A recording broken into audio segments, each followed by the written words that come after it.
So today we're going to talk about our third paper, or introduce you to the third paper, which will be an analysis and specifically a rhetorical analysis of two visual texts or images. This will be our third major writing assignment, and like all of our work in this course, particularly the major assignments, we're going to build on some of our previous skills. Um, Chapters 1 through 3 in our textbook, maybe 1 through 4, will be pretty helpful when it comes to successfully completing this third paper. Um, so why don't we just go ahead and get into it a little bit here. I've overviewed the significant components of the third paper, which will consist of selecting two visual texts or images um, that you think are culturally or societally significant or urgent, exigent. These will become representative of your topic. Just like before, our second paper, if you want to confer with me and consult with me about a topic or an issue within that topic or even the images associated with it, I'll of course be glad to help you with that. But this I want to leave largely up to you because I want you to pick stuff that's meaningful to you. Um, we've talked about this before. It's very difficult to buy into a lot of these academic assignments, and I get that. At least maybe I should just speak for myself. It was hard for me to, a lot of times. But when I was left when it was left up to me to figure out what I wanted to write about and what topics mattered to me, that at least I don't know, it became a little more doable. So think of stuff, kind of like we did for the second paper. If you want to continue working on that same topic and everything, that's fine. Um, if through writing your second paper you maybe figured out a different angle or a more specific issue or problem or crisis associated with your topic, feel free to go with that too. But we're thinking of the third paper here now. Part of our task is going to be to find two visuals, texts, two images that again they're related to, they're representative of our topic, of the issue or problem or topic or crisis associated with our topic. And here I have bolded and highlighted. Please try to find images with no words or very few words, if any, preferably no words. This assignment is going to be an exercise in visual analysis, visual rhetorical analysis. And no matter how many times I'll say it or remind you, a lot of times students will end up analyzing the words. Um, we'll have plenty of time to analyze words in our other assignments, but for this one, I'd like to stick to just visuals. So please try to keep that in mind as you consider candidates for this third paper. As part of, again, the third paper, our task here, after you have some viable visual texts or images, you're going to demonstrate substantive understanding by summarizing each one and then through rhetorical analysis. I keep putting rhetorical in parentheses here because analytical thought is what I want to be on display. If you're going to be analyzing your visuals, whether you intend to or not, chances are you're going to be analyzing rhetoric. I'm just sort of encouraging you to lean into it, to be upfront about it. We'll get into it more in the weeks to come. Um, as we talk more about rhetoric and its role in things like imagery and visualization, especially of social and cultural topics and issues, rhetoric is largely at play. So I'm going to encourage that. Be upfront, be clear about your rhetorical analysis. So demonstrating an understanding of each visual, establishing a relationship between your two chosen visuals, your images. That is to say, they could you could pick two visuals that are pretty much doing the same thing um, in service of what you want to say about your topic. You could have visuals that offer different points of view. Maybe one visual will sort of be before your topic or your issue, and the other one will be against it. Um, you can pick two visuals that are totally against it and critique them. There's a bunch of different ways you can go, but you're going to have to be very aware of the relationship between the two, and then also how each, why and how each relate to your topic. So, just to review briefly, for our third paper, we're gonna pick a meaningful, resonant topic. We're gonna find some images that sort of relate to that topic somehow. We're gonna detail how our images relate to one another, and then also go in depth about how they relate to the topic. Um, this is largely an exercise in what has traditionally been called compare and contrast. It's not exclusively that. I'm sort of kicking it up a notch here. Um, So if it seems sort of familiar, that's kind of like what we're doing. Yeah, that's sort of like what we're doing. It's just instead of thinking of comparing and contrasting as an endpoint in a genre of writing, we're going to use it as a tool to do something a little bit more, and that is say something interesting about something interesting societally or culturally. So that's what we're generally, an overview. These are the main components of what we're going to be doing um, in our third paper. Specifically, the specific elements, we're going to have an introduction. So we're going to introduce our project in an introductory paragraph. We're going to concisely and meaningfully summarize each of our visuals. Um, We'll probably spend a little more time on this than may be necessary, but I just want to make it clear, demonstrating a clear vision of what each of what elements constitute each visual, but not necessarily what is significant about those. That's for the body. In other words, you're going to be pointing out how each of your visuals are constituted visually, even rhetorically, but refraining from getting subjective about it. In other words, um, well, we'll talk about that more in a few minutes. Just keep that in mind. We want to remain objective in our summarizing, because then in our body paragraphs, based on our introduction and summary work, we're going to discuss why and how each of our visuals figures into a discussion of our topic or of the issue or problem or crisis associated with the topic, analyzing the rhetoric. Why and how is the rhetoric significant? Why and how does the rhetoric inherent to each visual work or operate or function to bring about an effect on the audience? That's really what's at stake here. We're looking at visuals because they have an effect on those who look at them. And so our mission, our goal with this third paper is to find some visuals related to a topic and break it down for our reader in order to clearly articulate these are how these visuals are working. These rhetorical elements are why these visuals are effective or not. That could also be a direction you go at doing the thing that we think they're doing.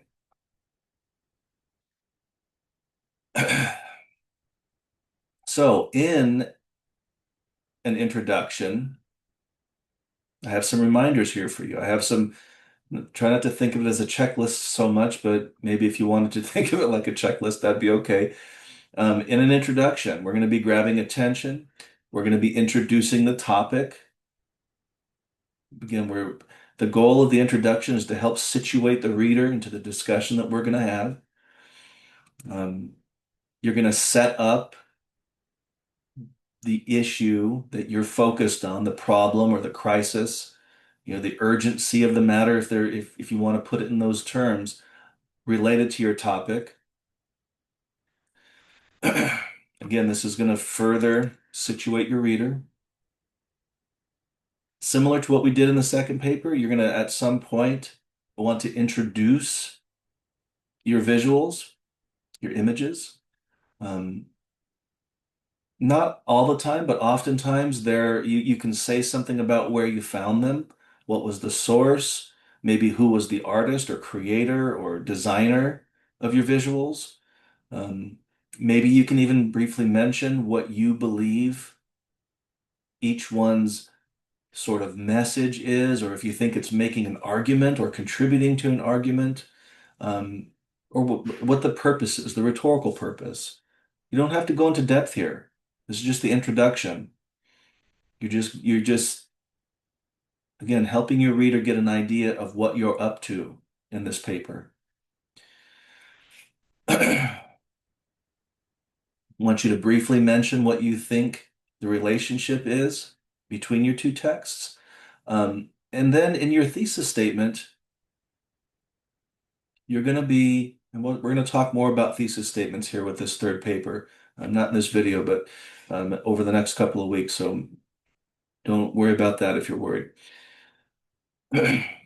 Not only I want you to mention the relationship between the two visuals or the two images, but also as part of your thesis, what the visuals have to do with your topic. What light do they shed on the issue associated with your topic or the problem or the crisis? Um,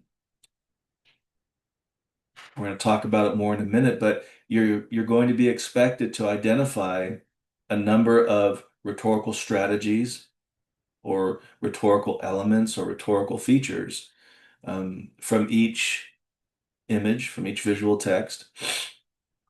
You may want to mention that here or at least gloss it. Um, so once again, this is for your reader's sake. So they know they can expect, they can anticipate what the rest of your paper is going to be about. In other words, if you are going to focus on the use of color or shapes or people or animals or whatever it happens to be in your visuals, mention that here. Again, not great detail. You don't need to write huge long paragraphs within your introduction. That's what all the body of your paper is for. Here we're just stipulating. We're just asserting. I mentioned the word evaluation in here a number of times. This is going to have to do with what your stance becomes. If you're, mm, let's see, what can be a example topic?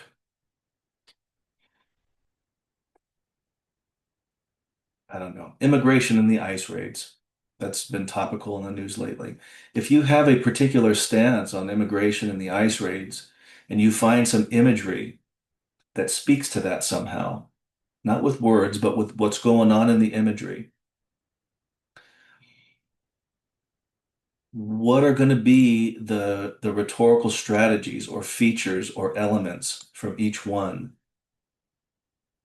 And we'll talk about this more over the next few weeks, but think of things like, once again, the figures in them, the people, um, the colors, the action, the setting, the shapes, all sorts of considerations go into this. Even as far as if you want to talk about the Aristotelian appeals that we did a little bit with last paper, are they relying on appeals to fear, or they were trying to rely on appeals to sort of credibility, or whatever it happens to be, reason. Um, when you include that as part of your thesis and then write about it in the body of your paper, keep an eye on evaluation. In other words, you're going to be commenting on the effectiveness. These images were very effective in their use of appealing to emotion. These images were very effective in their use of of color and so on, or not. You can also take that approach or not. But regardless, you're going to want to be evaluative and take a stand, make an assertion. I believe these images were effective at whatever it happened to be, shining the light on, and this would depend on your stance, the um, horrors of the ice raid, ice raids, or the um,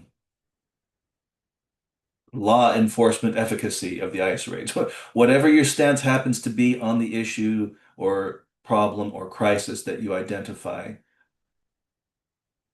assert a stance. It makes it a lot more, not easier to write about, but much more doable. When you don't pick a stance and you end up sort of going back and forth over the fence, flip-flopping, it tends to make writing unclear and uninteresting. So try to take a stand. Um, I will never grade you for stance. So try not to imagine that I'm over here saying, aha, I wonder what they believe. I'm not going to grade you on that. I'm going to grade you on how accurately and clearly and effectively you articulate your points of view related to rhetorical analysis and imagery and what that has to do with your topic. Critical thinking, in other words. After we introduce, then we're going to summarize each of our visuals.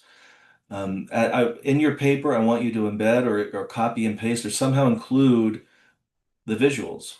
And I get students asking me regularly about, well, where should they go in the beginning and middle?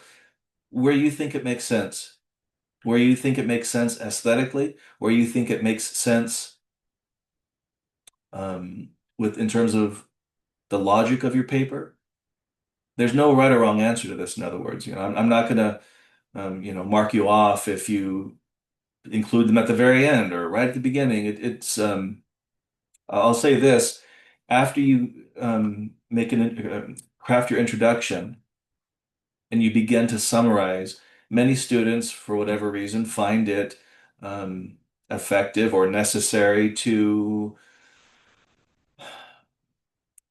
summarize in a paragraph or so one of their visuals, and then they'll put the visual right after the summary, or some will put it right before the summary.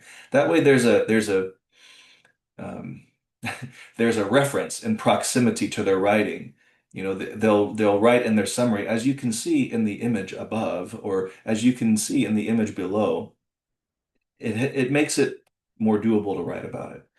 So keep that in mind. But you can include them however you want to in your paper. Just be aware that if you try to include them and write words around them, and sometimes the formatting gets pretty wonky. So um, again, I'm not going to grade you down for anything like that, but it just, in terms of your own sensibilities, how do you want it to come across aesthetically? Keep that in mind too. So your summary can serve to sort of extend what you present about each visual in the introduction. So here we're only very briefly introducing each visual. In the summary, we get to say some more about it. Um, Part of the goal of these summaries um, is to leave your reader with an accurate sort of picture of what each one is. Imagine they'd never seen it before. What could you say about it so that your reader gets a mental picture of what you're talking about? So that could include some extensive detail. Now, if you find yourself with a two-page long summary, you may be overdoing it a little bit. Um, but if you also find yourself writing 3 lines, I may ask you to expand your summary a little bit more. Um, this is the similar to the goal when we did summary, and what we will continue to do in summary throughout the semester, um, in terms of a sort of write what you see strategy. Um, so in other words, we're not Let me see, do I mention it here? So I don't want to repeat a bunch of stuff. Um, yeah, the summary tries not to be subjective. In other words, when you point out all the different things that are going on in your images, even pointing out rhetorical features. Again, if you plan on discussing, let's say the colors represented in your image, and you consider them to be rhetorical elements. In other words, the use of color is having an effect on the audience. Try to refrain from getting into the analysis of that. Just mention that color's going. Here's some orange and some green and some blue in my image. And the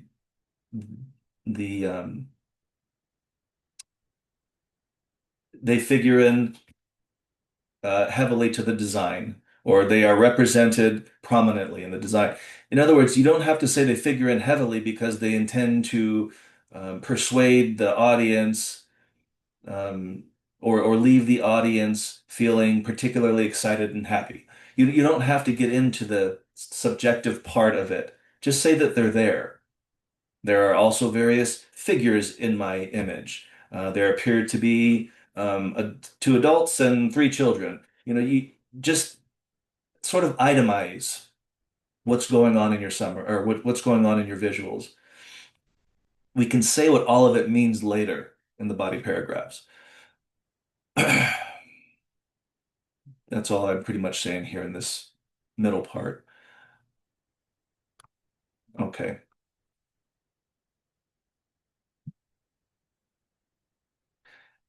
As for the body paragraphs, so we're going to analyze the rhetorical elements and features. Now I have here two or three from each source. So two or three rhetorical features or rhetorical elements. And I have an asterisk. We'll talk about that later. In other words, if you are summarizing and you point out 10 or 15 things in the composition of each one of your visuals, I'm not asking you to rhetorically analyze each one of those. You may be summarizing each visual here by identifying all there is to identify in it. But then once you've done that, what are the two or three that stand out the most in your mind that you think would make good examples to analyze their rhetoric, their intention to have an effect on the audience? That's what's going on here in the body of your paper. So just pick out the two or three most significant, the most impactful rhetorical elements or features, that they're doing the work. They are the things most responsible for having an impact on the audience, for affecting the audience. That's how we're going to talk about the rhetoric of the images. Um, when you have those couple of two or three from each source now, two or three rhetorical elements or features from each source, you're going to be wanting to think of them in terms of the message that they're supporting, the argument inherent to each visual or each image that they're supporting. Um, so that's the sort of frame that I want you to be in when you're talking about these rhetorical elements or rhetorical features, not just in a vacuum, not by themselves. I want you to say more about them. Try not to say, well, this image that I have, it's meant to stir up the emotions of the audience. And then here's another rhetorical element. No, no, stay on that. Stay on that one rhetorical strategy or rhetorical element for some time. Um, what is that? How is that related to what you think the message overall in the image is, or the argument that's being made? In other words, why? Why is, here I have the example of to scare the audience. If there's an image that you found that you think is intended to scare the audience into something, scare the audience into taking some kind of action, scare the audience into calling up their, congressional representative or whatever, organizing within the community, whatever it happens to be. Why? Why do you think that image is doing that? Why do you think the creator intended that? So this has to do with what you think the purpose of the image is. Um, how does it get accomplished? In other words, so if, let's say, the colors, and once again, in the image are being employed to stir up the audience emotionally, to scare them into something. Okay, great. That would be a great, and you explain that at length. Still, though, I want you to talk about how does that work? How does it work that when we encounter anything rhetorically, in this case particularly colors for the sake of stirring up the audience emotionally into being scared about something, how does it work then when we see a color that happens?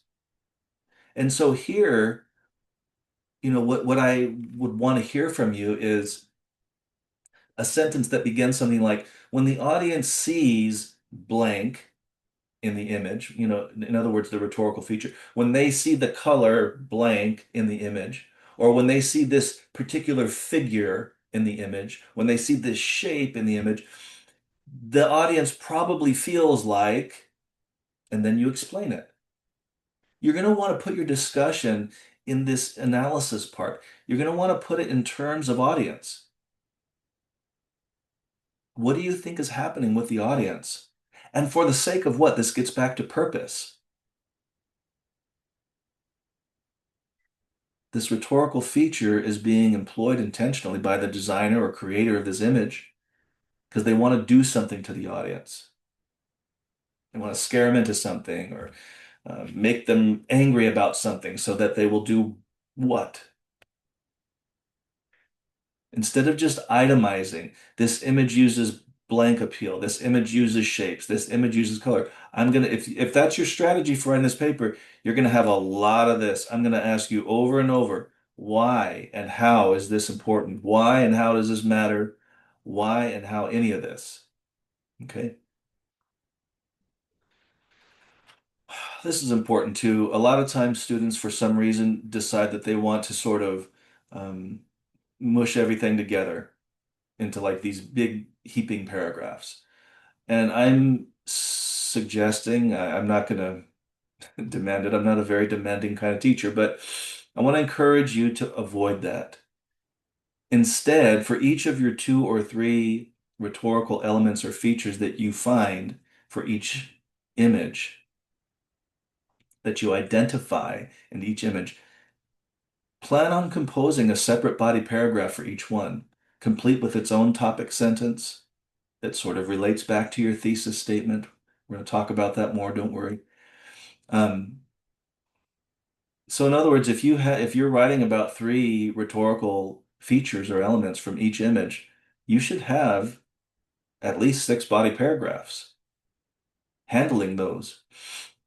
That's what's going on here.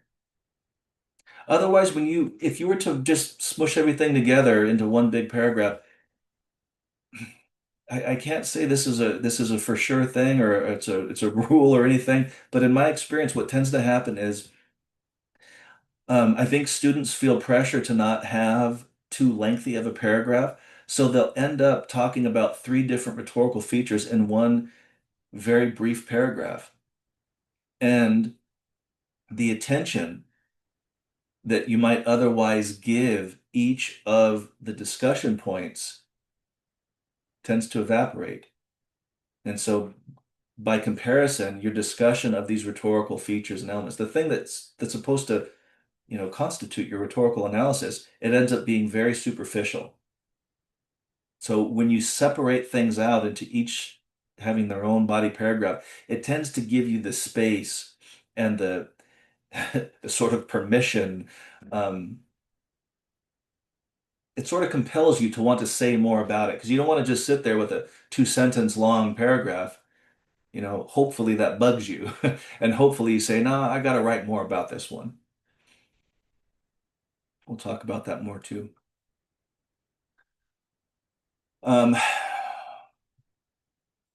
as part of your analysis, you're going to want to find moments where you could say things about each of the visual texts.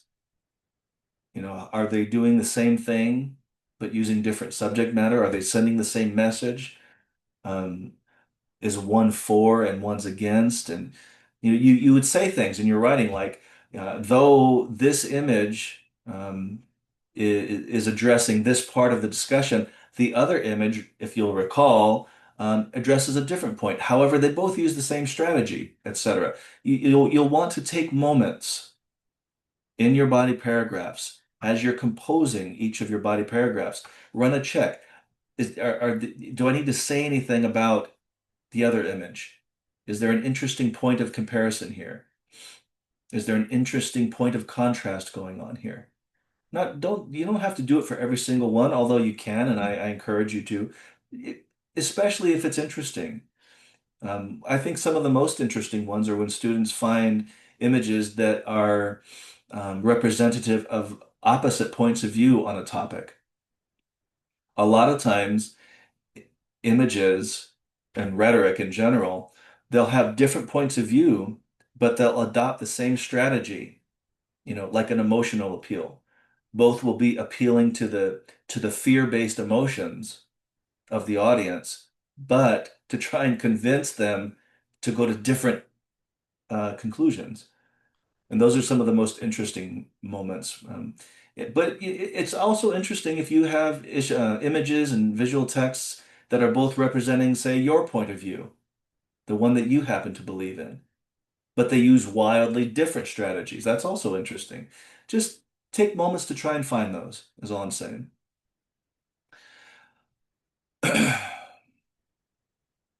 Um, yeah, and then you'll want to find also moments and opportunities um, to say when and where and how and why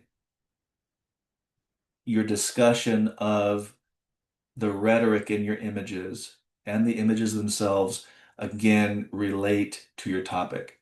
Try not to let too many lines go by without reminding the reader of what your topic is. What is your particular issue or problem or crisis? Um, a lot of times we go on, sometimes paragraph after paragraph, or even pages, not reminding our reader what we're talking about. Bring that back to your reader frequently. It's a good practice. It helps with what students are regularly concerned with, this issue of flow, which is really an issue of logical cohesion. Are my paragraphs logically relating to each other? Am I moving from moment to moment in my paragraphs in a way that makes sense, in a way that I'm regularly tying things back into my overarching point? Those are things you want to keep in mind. Finally, with a conclusion, leaving your reader with a clear understanding overall of your visuals, how they're relating to your topic, um, and then the broad strokes of the work that they're doing. So this is almost, it's almost a restating, although not verbatim, not copy and paste of your thesis idea. That's what goes on here in the conclusion a lot of times. Take moments, take opportunities to reflect any personal insight, opinion, experience, and not just here in your conclusion. You could do that all throughout your paper, but at least here in your concluding remarks, try to have some of that going on. And then after you do all that and say all that, take a moment to sort of step back and apply all the hard work that you do here to the discourse, to the supposed conversations that are supposed to be going on in society. What does your analysis contribute to that?